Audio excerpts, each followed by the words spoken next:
الحمد للہ وحدہ لا شریک لہ والصلاۃ والسلام علی من لا نبی بعد۔ آپ لوگوں کی باتوں کو دیکھ کر مجھے خوشی ہوتی ہے کہ آپ وقت بہت قیمتی بناتے ہیں۔ آدھا منٹ بھی ہو نا وہ بھی ضائع نہیں کرتے، دو چار باتیں کر ہی لیتے ہیں، وقت ضائع نہیں کرتے۔ کیسے اچھے لوگ ہیں۔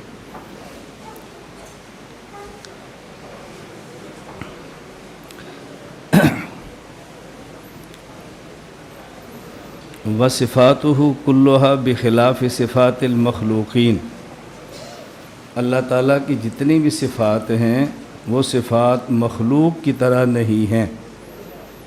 آگے اس کی وضاحت خود فرمائی ہے۔ یعلم لا کا علمنا ویقدر لا کا قدرتنا ویرا لا کا رؤیتنا ویتکلم لا کا کلامنا ویسمع لا کا سمعنا۔ دیکھیں خود وضاحت کی ہے نا، اللہ تعالیٰ کی صفات مخلوق کی صفات کی طرح نہیں ہیں۔ کیا معنی؟ اللہ تعالیٰ کا علم ہے لیکن ہمارے علم کی طرح نہیں ہے۔ یہ بات توجہ سمجھنا، اللہ کا علم ہے لیکن ہمارے علم کی طرح نہیں ہے۔ اتنی بات سمجھ آ جائے علم غیب کا مسئلہ حل ہو جاتا ہے۔ ہم کہتے ہیں نا عالم الغیب صرف اللہ کی ذات ہے، اللہ کے علاوہ کوئی عالم الغیب نہیں ہے۔ جب رسول اکرم صلی اللہ علیہ وسلم مخلوق ہیں، اللہ خالق ہیں، تو اللہ کا علم اور ہے، ہمارے نبی کا علم اور ہے۔ اللہ والا علم ہے ہی نہیں تو پھر اللہ کی طرح عالم الغیب کیسے ہوں گے؟ بات سمجھ آ گئی؟ کیسے ہوں گے؟ اصل جو علم غیب ہوتا ہے نا، وہ علم غیب وہ ہوتا ہے کہ جس پر کوئی دلیل نہ ہو اور اس تک پہنچنے کا کوئی راستہ نہ ہو۔ اور پیغمبر کے پاس جو بھی علم ہوتا ہے وہ جبریل کے ذریعے آتا ہے یا اللہ تعالیٰ دیتے ہیں، تو یہ وہ علم نہیں ہے جو اللہ والا ہے۔ تو آپ اس کو علم غیب کیسے کہہ سکتے ہیں؟ بات سمجھ آ رہی؟ غیب وہ ہوتا ہے کہ جس کے اوپر کوئی دلیل نہ ہو اور جس تک پہنچنے کی کوئی سبیل نہ ہو، یہ غیب ہے۔ جب اس تک کوئی پہنچ جائے وہ غیب رہتا ہی نہیں ہے، تو علم غیب کیسے ہوا؟ جس طرح میں نے کل آپ کی خدمت میں عرض کیا تھا کہ جب انسان کا معنی آ گیا تو پھر نور بشر کا مسئلہ حل ہوتا ہے، اور جب غیب کا معنی آ گیا تو پھر علم غیب کا مسئلہ حل ہوتا ہے۔ بات سمجھ آ گئی؟ غیب کون سا علم ہوتا ہے؟ جس تک کی کوئی دلیل نہ ہو اور اس تک پہنچنے کی کوئی سبیل نہ ہو۔ تو جو اس علم تک پہنچ گیا وہ تو غیب رہا ہی نہیں، اس کو علم غیب آپ کیسے کہیں گے؟ اس لیے بحث ختم ہو جاتی ہے کہ اللہ کے علاوہ کوئی عالم الغیب ہے یا نہیں۔ اب اس کا تعلق عبارات کے ساتھ ہے۔ وہ جو 4 عبارات جس پر احمد رضا خان صاحب نے فتویٰ تکفیر کا دیا تھا، اب وہ ایک عبارت حضرت گنگوئی رحمۃ اللہ علیہ کی ہے، ایک حضرت سہارنپوری کی ہے براہین قاطعہ، ایک عبارت حضرت تھانوی کی ہے حفظ الایمان، ایک عبارت حضرت نانوتوی کی ہے تحذیر الناس۔ اب چاہیے کہ وہ چاروں کتابیں سامنے پڑھی ہوں، چاروں عبارتیں سامنے ہوں، پھر طلباء کو سامنے عبارتیں رکھ کے وہ سمجھایا جائے۔ میں کئی بار کراچی والوں سے کہتا ہوں کہ ہمارا دل بہت کرتا ہے، میزبان کوئی نہیں بنتا، اس کے تو میزبان بھی ہم ہیں، مہمان بھی ہم ہیں نا، میزبان کوئی نہیں بنتا۔ میں کئی مدارس سے کہتا ہوں بھی آپ جمعرات کا دن رکھ لو، میں کرایہ نہیں لیتا، آپ سے کھانا نہیں لیتا، ایجنسیوں کا آدمی ہوں، مجھے وہ پیسے دے دیں گے، کرایہ بھی دے دیں گے، کھانا بھی دے دیں گے، چونکہ ایجنسیوں کا تمہارے اوپر پرچہ کیس بھی نہیں ہوگا، آسانی ہوگی نا۔ مجھے کل ایک یا مولانا صاحب فرما رہے تھے کہ ایک بندے نے آنا تھا تو اس کی مسجد والوں نے کہا بھائی وہ ایجنسی کا آدمی ہے وہاں نہ جاؤ۔ میں نے کہا اب جب ایجنسیوں کو پھر تو جانا چاہیے، کیونکہ کیس پرچہ ہوگا ہی نہیں، پھر تو آسانی ہوگی نا۔ پہلے مجھ پر الزام یہ تھا کہ اس کے پیچھے ایجنسیاں، اسے بچو، یہ تمہارے مدرسے میں آئے گا تو ایجنسیاں مدرسہ بند کر دیں۔ جب وہ کام نہیں ہوا اب دوسرا الزام آ گیا یہ خود ایجنسیوں کا ہے. چلو پہلے اس کے پیچھے ایجنسیاں تھیں، اب یہ خود ایجنسی ہے. میں عرض کر رہا ہوں، میں اللہ گواہ اس کے لیے تیار ہوں. فیصل آباد والوں نے کہا میں فیصل آباد والوں کو پورے سال کی تاریخیں اکٹھی دے دیتا ہوں. ہر ماہ کی جمعرات جاتا ہوں، علماء طلبہ جمع ہوتے ہیں اور مسائل پڑھاتا ہوں. اگر آپ کراچی والے طے کر لیں جی مجھے ہم ایک دن دیں، میں پورے سال کی تاریخیں پکی کر کے دے دوں گا. ایک مدرسہ کوئی طے کر لیں، کوئی جمعرات طے کر لیں، بھائی جمعرات طلبہ آ جائیں، مغرب کو جمع ہوں، عشاء تھوڑی سی مؤخر کرے، 2 گھنٹے ہم پڑھائیں، کوئی اس پہ خرچہ نہیں ہے. جو مدرسہ میزبان بنے آنے والے طلبہ کو کھانا نہ دے. بھائی جو طالب علم آ سکتا ہے نہیں آ سکتا نہ ہم کھانا بھی نہیں دیں گے، میں کرایہ بھی نہیں لیتا. 1 سال آپ لگائیں سارے مسائل حل ہو جائیں. اور یہ کتنے اہم ہیں، میری بات بیٹا توجہ سمجھنا. اب یہ عبارات وہ ہیں کہ جس پر ایک اہل بدعت کا عالم شیخ الاسلام مفتی محمد تقی عثمانی صاحب دامت برکاتہم کا نام لے کر چیلنج کر رہا ہے. یہ چھوٹا سا مسئلہ ہے، وہ چیلنج کر رہے ہیں، کفر کے فتوے لگا رہے ہیں. ہم یہ نہیں کہتے کہ جواب میں ہم ان کو کافر کہتے ہیں، ہم نہیں کہتے، وہ ہمارے کہنے کی ضرورت ہی نہیں ہے. حدیث پاک موجود ہے، ان الرجل لا يرمي رجل رجلا بالكفر او الفسوق الا ارتدت عليه ان لم يكن صاحبه كذلك. ہمیں فتویٰ لگانے کی ضرورت ہے؟ ضرورت نہیں ہے. وہ پہلے مسئلہ حل ہوا پڑا ہے تو ہم کیوں فتویٰ لگائیں؟ اتنا اہم مسئلہ ہے. میں یہ نہیں کہتا فتوے لگاؤ، میں کہتا فتوے نہ لگاؤ، لیکن اپنے طلباء کو سمجھاؤ کہ بیٹا یہ عبارت ہے، اس کا یہ جواب ہے، یہ عبارت ہے، یہ جواب ہے، ہمارے کعبے نے یہ لکھا ہے، یہ جواب ہے، اس میں کیا حرج ہے؟ یہ نہ فرقہ واریت ہے، نہ فتنہ ہے، نہ لڑائی ہے، نہ جھگڑا ہے، کچھ بھی نہیں. اب دیکھیں، یعلم لا کا علم نہ، اللہ رب العزت خالق ہیں. رسول اکرم صلی اللہ علیہ وسلم جتنے بڑے ہیں اللہ کی ذات کے بعد سب سے بڑے ہیں، لیکن ہیں تو مخلوق نا. اب ان کا علم اللہ والا بین علم کیسے ہو سکتا ہے بتاؤ؟ وَيَقْدِرُ لا کا قدرت نا، قدرت ہمارے پاس بھی ہے، قدرت اللہ کے پاس بھی ہے، لیکن ہماری قدرت کو جا اللہ کی جا، دونوں میں زمین و آسمان سے زیادہ فرق ہے. اللہ بھی دیکھتے ہیں، ہم بھی دیکھتے ہیں، رؤیت میں فرق ہے. اللہ متکلم ہے، ہم بھی کلام کرتے ہیں، فرق ہے. اللہ سنتے ہیں، ہم بھی سنتے ہیں، مگر فرق ہے. کیا فرق ہے؟ آگے مزید وضاحت کی.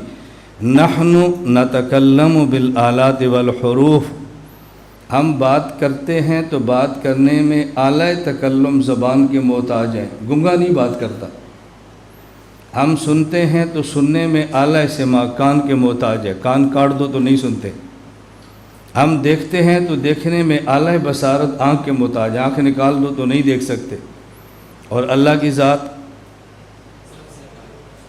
کان سے پاک، آنکھ سے پاک، زبان سے پاک. یہ سمجھ آ گیا نا مسئلہ؟ آگے آنا مسئلہ آپ کو پھر سمجھ آئے گا. آدھے سے زیادہ مسئلہ ہمارا یہاں حل ہو جائے گا. آگے گفتگو بڑی اہم آ رہی ہے. اللہ تعالیٰ دیکھتے ہیں لیکن دیکھنے میں آنکھ کے محتاج نہیں. اللہ سنتے ہیں لیکن سننے میں کان کے محتاج. بات سمجھ آ رہی ہے؟ اللہ تعالیٰ بولتے ہیں، بولنے میں زبان کے محتاج نہیں. یہ ذہن میں رکھ لیں ذرا، میں نے آگے اس پہ بات کرنی ہے، بڑی جلدی پھر بات سمجھ آئے گی. نحن نتکلم بالآلات والحروف، یہاں آلات سے مراد یہ آلات نہیں جو ہم سمجھ رہے ہیں، یہ سپیکر ہے، یہ قلم ہے، دوات ہے. یہاں آلات سے مراد ہے انسان کے ذاتی آلات ہے، ان کے بغیر. سمجھ آ رہی ہے بات؟ میں یہ بات اس لیے کہہ رہا ہوں، اب جب سپیکر نہیں تھے لوگ تب بھی بولتے تھے نا، تو یہ آلہ کیسے مراد ہوگا؟ اس سے مراد انسان کے ذاتی اعضاء اور جوارے ہیں، ان کو آلات فرما رہے ہیں. واللہ تعالی، جس دور میں امام ابو حنیفہ نے کتاب لکھی تھی اس دور میں لاؤڈ سپیکر تھے، تو پھر آلات سے کون سا آلہ مراد ہوگا؟ انسان کے اپنے اعضاء. واللہ تعالی یتکلم بلا آلۃ ولا حروف والحروف مخلوقۃ، اللہ بغیر حروف گفتگو کیوں فرماتے ہیں؟ حروف تو مخلوق ہیں، اللہ کی صفات تو مخلوق نہیں ہیں۔ وَكَلَامُهُ تَعَالَى غَيْرُ مَخْلُوقٍ وَهُوَ شَيْءٌ لَا كَالْأَشْيَاءِ، اللہ تعالیٰ شے ہیں لیکن ان اشیاء کی طرح نہیں جو مخلوق ہیں۔ اللہ تعالیٰ شے ہیں لیکن ان اشیاء کی طرح نہیں جو اشیاء مخلوق ہے۔ کیوں؟ وہ اشیاء جو مخلوق ہیں وہ جسم ہیں اور اللہ بلا جسم ہے۔ ان اشیاء کی طرح کیسے ہوں گے؟ جو اشیاء مخلوق ہیں یہ حادث ہیں اور اللہ قدیم ہے۔ وہ شیء لا کالاشیاء، دیکھیں ومعنی الشیء، جب ہم کہتے ہیں نا اللہ شے ہے تو اس کا معنی کیا ہوتا ہے؟ بلا جسم، وہ ایسی شے ہے جو بلا جسم ہے۔ بلا جوہر، ایسی شے ہے جو بلا جوہر ہے۔ ولا ارض، ایسی شے ہے جو بلا ارض ہے۔ ولا حد لہ ولا ضد لہ ولا ند لہ، نہ ہی اس کی ضد ہے نہ ہی اس کی ند ہے۔ جسم کسے کہتے ہیں؟ المرکب من جزئین فصاعدا، جسم ہوتا ہے دو، آگے ترجمہ کرو، المرکب من جزئین، جو مرکب ہو دو جز، آگے فا کا ترجمہ کیا کرو نا، فا کا ترجمہ، فا کا ترجمہ تو میں نہیں آتا، علم دیکھو، کل فا کا ترجمہ کیا تھا نا، کل کیا کیا تھا؟ اس لیے آج کیا کریں گے؟ دیکھو بدل گیا نا، ہمیشہ فا کا معنی پس نہیں ہوتا۔ اب ترجمہ کیا کریں گے؟ جسم وہ ہے جو مرکب و دو یا دو سے زائد اجزاء سے، یہ ہے فصاعدن کا ترجمہ۔ یہ ترجمہ آپ کسی ایسی یونیورسٹی میں کرو جہاں سارے ڈاکٹر پی ایچ ڈی والے ہوں، وہ بھی کہیں گے یار مولوی کو بولنے کا سلیقہ آتا ہے، کیسی زبان ہے ان کی۔ اور اگر آپ ترکیبی ترجمہ کرو گے تو آپ کو دوبارہ درس کے لیے کالج میں بلائے گا بھی کوئی نہیں، وہاں کے درس کے لیے وہاں کی زبان چاہیے نا۔ یہ میں دوران درس ایسی باتیں سمجھاتا ہوں طلباء کو۔ جب آپ ڈیفینس میں ہیں زبان ڈیفینس والی، جب آپ کسی گوٹھ میں ہیں تو زبان گوٹھ والی، جب طلباء میں بیٹھے ہیں تو زبان طلباء والی، جب علماء میں ہیں تو زبان علماء والی۔ میں نے صبح آپ کو ٹرک کی مثال دی تھی، آپ کو یاد ہے کہ نہیں؟ میں نے کہا تھا نا میں ٹرک اور ٹرالیوں کا بھی مطالعہ کرتا ہوں۔ ہمارے ایک دوست پاکستان سے باہر رہتے تھے، پاکستان آئے کافی سالوں بعد، تو انہوں نے کہا میں نے کچھ دن آپ کے ساتھ سفر کرنا ہے۔ میں نے کہا جو، اور سفر کرے۔ اب ظاہر ہے جو آدمی کبھی کبھی سفر کرے تو اس کا جی چاہتا ہے نا بھئی یہاں چھلیاں ہیں چلو یہ بھی کھا لو، بھئی یہ گڈیریاں ہیں یہ بھی چکھ لو، بھئی یہاں گڑ ہے تو یہ بھی چکھ لو۔ یہ آدمی کی مطلب ذوق ہوتا ہے نا۔ ہم جہاں اندرون سندھ جب جائیں گے تو جو سندھ کی چیزیں ہم تھوڑی تھوڑی چکھیں گے، خیبر پختونخوا جائیں گے تو چکھیں گے، تو ہر کسی کا ذوق ہوتا ہے، آدمی نئی علاقے میں جاتا ہے تو وہ ہم جس علاقے میں جاتے ہیں نا یہاں کی کیا چیز ہے کھا لو۔ تو آگے ہمارے ایک جگہ پر گئے تو ٹرالی تھی، وہ ٹرالی کے پیچھے شیر آ گیا۔ میں نے کہا بھئی آپ اتنا لمبا سفر کر کے ہمارے ساتھ چل رہے ہیں، ہمیں آپ کے لیے بھی شیر مل گیا۔ وہ شیر کیا تھا؟ وہ پنجابی میں شیر تھا، شالا کملے نال یاری نہ تھی وے ہر موڑ تے آدھا شے لے دے۔ شیر کیا تھا؟ شالا کملے نال یاری نہ تھی وے ہر موڑ تے آدھا شے لے دے۔ وہ کہتا ہے کہ کسی بیوقوف سے دوستی نہ ہو، جہاں جائے کہتے ہیں مجھے چیز لے دو۔ میں نے کہا لو بھائی تیرا شیر بھی آ گیا۔ یہ باتیں دوستوں کی توہین کے لیے نہیں ہوتی، یہ خوش طبعی کے لیے ہوتی ہے، اس سے وہ خوش ہوتے ہیں۔ میں نے کہا دیکھو جیسا بندہ ہے نا، ہم آپ کا بھی شیر تلاش کر لیا، اب ٹرالی آ گئی بس شیر مل گیا ہمیں۔ کچھ سمجھ آئیے آپ کو بات؟ میرے ایک جگہ بیان تھا تو تقلید پر میں نے بیان کیا، بعد میں چٹ آ گئی کہ مولانا تھوڑا سا آسان لفظوں میں تقلید سمجھائیں۔ میں نے کہا ٹھیک ہے بھی، آپ کے یہاں ٹرالیاں ہوتی ہیں کیا؟ جی ہوتی ہیں۔ میں نے کہا ٹرالی کے پیچھے ایک جملہ لکھا ہوتا ہے، پاس کر یا برداشت کر، جو پاس کرے وہ مجتہد، جو برداشت کرے وہ مقلد۔ اور جو ٹریکٹر نا گھچکا سا، نہ پاس کرے نہ یہ غیر مقلد ہے۔ بعض ٹرک ہوتے ہیں نا وہ پاس بھی نہیں کر سکتے، برداشت بھی نہیں کر سکتے، سڑک پر دو لگے ہوتے ہیں ایسے مقابلے میں، اور ہماری گاڑی کھڑی ہے ابھی سائڈ پہ تھے تو ہم آگے نکلے۔ میں نے کہا یہ غیر مقلد ہے۔ میں نے کہا سمجھ آ گئی؟ کہتے آ گئی۔ اب دیکھو دیہات کو مسئلہ حل ہو گیا نا۔ اب یہ ہائی سوسائٹی والے ان دیہاتیوں کیسے سمجھائیں گے؟ وہ ہمیں کہتے ہیں یہ دیہاتوں میں تقریریں کرتے ہیں۔ میں نے کہا بھی ہم تو وہ ضرورتیں پوری کرتے ہیں جو آپ کے بس میں نہیں ہیں۔ میں نے کہا ایک اور ٹرالی ہے، اس کے بھی ایک اور لکھا ہوتا ہے جملہ، وہ کیا ہے؟ ہارن دو راستہ لو۔ میں نے کہا دوسری قسم ہے، جس نے سیڑھی دکھائی اس کا ہو گیا، نہیں سمجھ آئی؟ جس نے سیڑھی دکھائی اس کے، پوسٹ دکھائی اس کے، دلیل دی اس کے، مذہب بدلتے ہیں۔ یہ دوسری طبقہ ہے، ہارن دو اور راستہ لو بس۔ تو میں نے کہا ہم یہ دوسرا یہ بھی نہیں ہے کہ جو آئے کراس کرے، جو آئے کراس کرے، جو آئے ہمیں لے جائے۔ اور ایک تیسری ٹرالی ہوتی ہے، اس کے پیچھے لگا ہوتا ہے نہ چھیڑ ملنگانو۔ کیا لکھا ہوتا ہے؟ نہ چھیڑ ملنگانو۔ کشمیر ہے، فلسطین ہے، افغانستان ہے، جو کچھ ہونا ہونے دو، ہمارا کل، ہمارا 10واں، ہمارا 40واں، ہمارے، اور کیا بات ہے، نہ چھیڑ ملنگانو۔ میں نے کہا جو پہلی، دوسری، تیسری ٹرالی نہ چھیڑ ملنگانو، ہماری یہ بھی نہیں ہے۔ ہارن دو راستہ لو، ہماری یہ بھی نہیں ہے۔ ہماری کون سی ہے؟ پہلی، پاس کر یا مجتہد یا مقلد، بس۔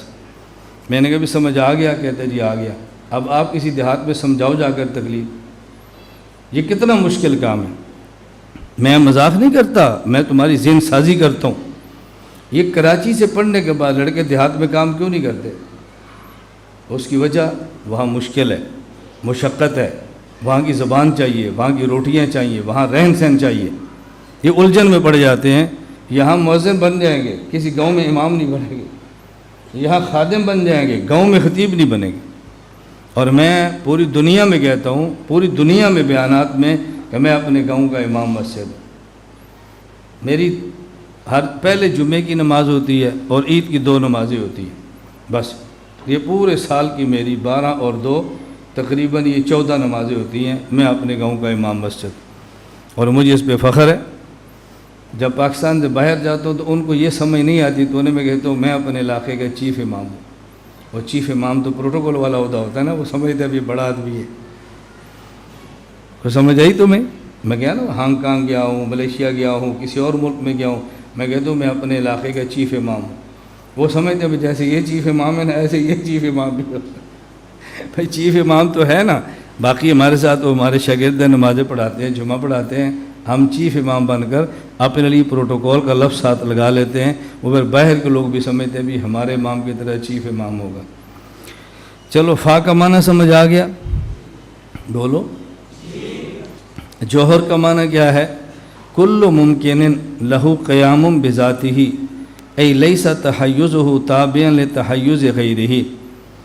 جوہر ہر وہ ممکن جی جس کا قیام ذاتی ہو، یعنی کسی جگہ میں اس کا ٹھہرنا دوسری چیز کے تابع نہ ہو، اسے کہتے ہیں جوہر۔ عرض کل ممکن لہو قیام بالغیر ای یکون تحیزہ تابعا لتحیز الغیر۔ ہر اس ممکن چیز کو کہتے ہیں جو کسی دوسری چیز کی وجہ سے قائم ہو، یعنی اس کا کسی جگہ میں ہونا کسی دوسری چیز کے اس جگہ میں ہونے کے تابع ہو۔ ولا حد لہ، حد کسے کہتے ہیں؟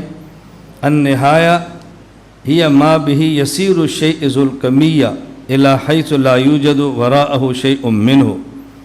کمیت والی چیز، مقدار والی چیز جب اس مقام تک پہنچ جائے اس کے آگے اس کا وجود نہ ہو، اسے کہتے ہیں حد، یہ نہایہ ہے۔ اور ضد کہتے ہیں مخالف کو، اور ند کہتے ہیں شریک کو۔ نہ ہی اللہ تعالیٰ کا کوئی مخالف ہے اور نہ ہی اللہ تعالیٰ کا کوئی شریک ہے۔ توجہ رکھنا، ہم نے کہا کہ اللہ تعالیٰ کا ضد بھی نہیں ہے، اللہ تعالیٰ کا ند بھی نہیں ہے، اللہ تعالیٰ کا کوئی مخالف بھی نہیں ہے، اللہ تعالیٰ کا کوئی شریک بھی نہیں۔ یہ بات تو سمجھ آتی ہے کہ اللہ کا شریک کوئی نہیں، لیکن یہ سمجھ آتی ہے کہ اللہ کا مخالف کوئی نہیں۔ اللہ کا مخالف کوئی نہیں ہے۔ فرعون نے کہا ربکم الاعلی، مخالف تو تھے، کتنے لوگوں نے خدائی کے دعوے کیے، تو ہم یہ کیسے کہہ سکتے ہیں کہ اللہ کا مخالف کوئی نہیں؟ بات سمجھنا، جب ہم کہتے ہیں اللہ تعالیٰ کا کوئی مخالف نہیں تو اس کا مطلب یہ ہے کہ جو مخالف بن سکتا ہو ایسا مخالف نہیں، باقی بن نہ سکتا ہو اور دعویٰ کرتا رہے، ایسے تو ہزاروں ہوتے ہیں۔ بات سمجھ آ گئی؟ وَلَا ضِدَّ لَهُ کا معنی یہ نہیں کہ اللہ کا مخالف کوئی ہے ہی نہیں جس نے مخالفت کا دعویٰ نہ کیا ہو۔ مخالف کا معنی ہے کہ ایسا بندہ جس کے اندر ایسی طاقت ہو کہ مخالف کہہ سکیں، ایسا کوئی نہیں ہے۔ باقی کو دعویٰ کرتا ہے تو 100 دفعہ کرے، جب اس کی گردن مروڑی جاتی ہے پھر وہ کہتا ہے نہیں میں بھی ایمان لاتا ہوں اس پر جس پر بنو اسرائیل لائے ہے۔ یہ کیسا مخالف ہے؟ یہاں 2-3 باتیں بہت اہم ہیں جو آپ نے سمجھنی ہے۔ میں نے چونکہ آگے مسئلہ چھیڑنا ہے، یہ سمجھ جائیں گے تو اگلا